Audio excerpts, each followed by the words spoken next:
It's Thursday, October 9th, 2014. This is the Bucknuts Morning 5. I'm Dan Rubin. Thanks for joining us. Thursdays means Wiltfong. Steve Wiltfong, the recruiting guru of 24/7 Sports, will be along to join us. Talk mostly about Justin Hilliard, the prize recruit for Ohio State out of Cincinnati, and Lawrence Cager, the big-time receiver out of Towson Catholic in Maryland. Enjoy. It's Thursday. It's the BM5. It's Steve Wiltfong. Steve, thanks for joining us once again. Morning, Daniel.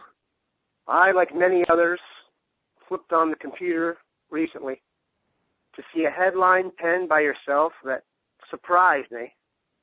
I'd like you to put it in context for everybody here. It's certainly been a major source of chatter since it went up, and that's Justin Hilliard, the superstar linebacker out of Cincinnati, committed to the Buckeyes, is taking a visit to Iowa, an official one, that is. We know his brother is a freshman there. Kind of put this in context on the fear meter for the Buckeyes, because I hope Justin understands that if he does flip his commitment to Iowa, he's going to be responsible for melting the internet. Well, I don't expect him to flip to Iowa. However, since he is committed to the Buckeyes, he has been in touch with Iowa and his recruiter, Coach Jim Reed, with the Hawkeyes. And this visit's been in the works for a while. It just became public this week. But this was something that was known for a while. Now, I do know that Justin Hilliard, the nation's number 2 outside linebacker, according to 24/7 Sports, has been up front with the Ohio State staff, so it's not like they were blindsided by the headline that he was taking an official to Iowa. So all parties know. I still expect Justin Hilliard to sign his letter of intent with Ohio State in February. But, I'm not willing to say this is 100% to go out and see his brother. But I think this has been in the works. I'm sure he's going out to see his brother, and that's his best friend. And my fear level, if I'm a Buckeyes fan, is minimal. If I'm on the Buckeye staff, is minimal. But I do think that Justin's going to go through the official visit out there and sit down with the coaches and hang out with the players and see how he fits in out there. Well, I guess that's cool. I mean, I understand why he's doing it and such, but the guy who's been the Pied Piper of the class kind of is a little bit disconcerting, no? Well, I mean, anytime a kid takes a visit, it slightly raises my eyebrow. I still feel safe if I'm Ohio State here with Hilliard, but I just know that he's been in touch with Iowa since he's been committed to Ohio State, and but he's been up front with Ohio State about this visit, and it's a deal where his brother's out there, and there's no question he likes Iowa, and Iowa was actually my first 24/7 Sports crystal ball forecast for Justin, and I thought he would wait the whole process when I put that in the beginning. In the beginning, I thought he'd take his officials before he decided. And if Iowa had a great year and his brother was having a great experience, I thought Iowa could get him. But now that he's committed to Ohio State, and I know he loves Ohio State and loves the atmosphere and loves being there and loves the coaching staff, and he obviously is committed. I feel good about him signing with Ohio State. But he's taking that visit this weekend, and part of me says, he's going out there to hang out with his brother, but I don't know if there's intrigue or not. Yeah, that's an interesting one. Something we'll certainly have to follow. I'll be interested to hear the follow-ups. He's back. We're going to try and land this baby in the close to 5-minute range here today. So we're only going to talk about one more guy, and then we'll talk about some other stuff. But Lawrence Cager, the big 6'4", 6'5" receiver out of Towson Catholic in suburban Baltimore, Maryland, has been, made some declarations about what he's considering. He, in fact, tweeted out some of his visits. He'll be visiting Ohio State for the That School Up North game, and he used that term, so I assume that's positive. But you think this is going to come down to one or two teams, don't you?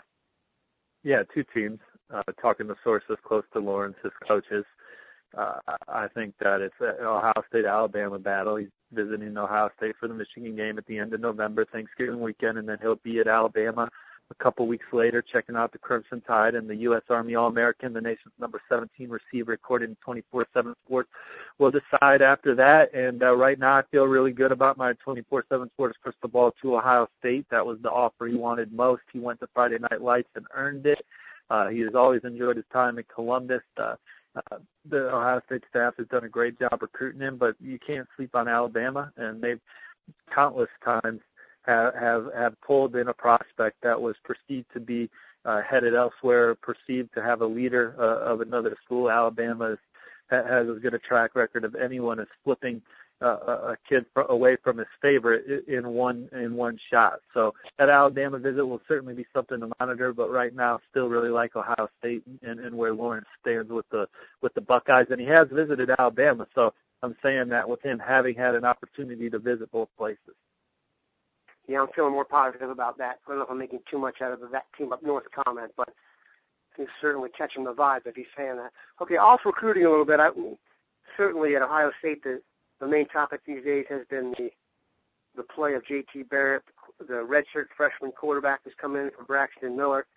You were following his recruitment when he was coming out of Rider High in Wichita Falls, Texas. Are you surprised by how well J.T. Barrett's played for the Buckeyes? Well, no, this is what they recruited. The nation's number 3 dual-threat quarterback in the country, according to 24/7 Sports, when he signed in the class of 2013.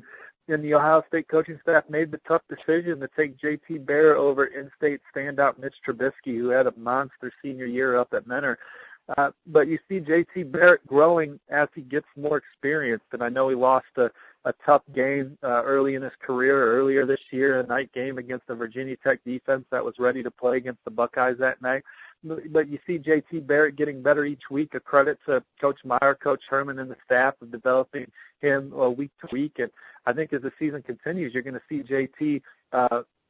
continue to evolve as a playmaker and a dynamic guy, and he certainly has a lot of weapons around him. And that Maryland game, if you're Ohio State, it was, obviously there's going to be some things that they think they didn't do as well as they should have, but it was an exciting game from a playmaking standpoint with so many guys making plays on both sides of the ball, and there were so many recruits at that game at Maryland from the DMV area in the 2016 and 2017 class that got a chance to see Ohio State play an exciting brand of football. And J.T. Barrett's only going to get better and more exciting as the year goes on, in my opinion. And I'm excited to see him play against Michigan State later in the year as he's got more experience under his belt and has developed as a player. There's no doubt the Michigan State game is lining up as, I can't think of any conference that's going to have any one bigger game that's not a conference title game. We appreciate Steve joining us, showing his versatility there at the end, not just recruiting. He also can talk about what happens when the guys get on campus. Was it 5 minutes? Of course not. It's never 5 minutes when Steve and I get together, but we're not going to charge you for the extra. Have a great day, people.